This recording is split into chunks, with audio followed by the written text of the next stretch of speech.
Unrestricted abortion on demand. Do you support the right of a woman who is just seconds away from birthing a healthy child to have an abortion? I think that the question that you're asking does not realistically reflect abortion care. In that scenario, would you support her right to abort that child? I won't entertain theoreticals. It's not a That's theoretical, not ma'am. reality. You're a medical doctor. I am a medical doctor, and that has never happened. Never happened in your practice, ma'am, but it happens. How about if a child is halfway out of the birth canal? Is an abortion permissible then? I can't even fathom that ever. I'm not asking you if you can fathom it. If it occurred, would you support that abortion or not? Is infanticide okay? I think what we're here to talk about is abortion care.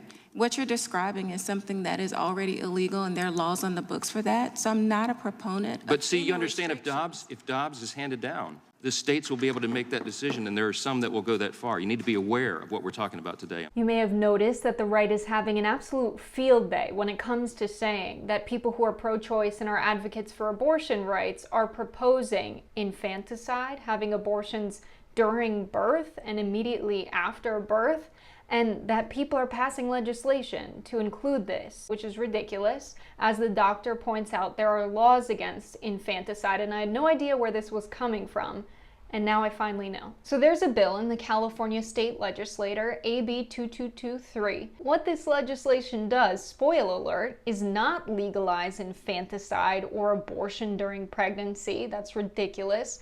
What the bill does is it protects mothers from being criminally prosecuted if they have a miscarriage or if they experience a stillbirth. And you might be thinking, is this legislation really necessary? And it is, because there were 2 mothers who were criminally prosecuted for having stillbirths or if their baby died of sudden infant death syndrome, things that are not the fault of the mother. These are medical conditions that people are working very hard to resolve so they don't happen. The bill very explicitly states that authorities are able to investigate the facts of a newborn child's death, including whether the child was born living and when and how the child died. So they're ensuring that if it is infanticide, that you can still investigate that, because that is illegal in the United States. This is not legalizing infanticide. But what guys like this are doing is they're trying to make people think that the pro-choice movement and that abortion by definition includes terminating a pregnancy during birth or killing a baby immediately after it's born, because their policy position is unpopular. 60% of Americans don't support banning abortion in all cases, but if they can convince some of the voters and constituents that actually by definition abortion includes infanticide, maybe then they would be against abortion so that they can gain more support for their very extreme position.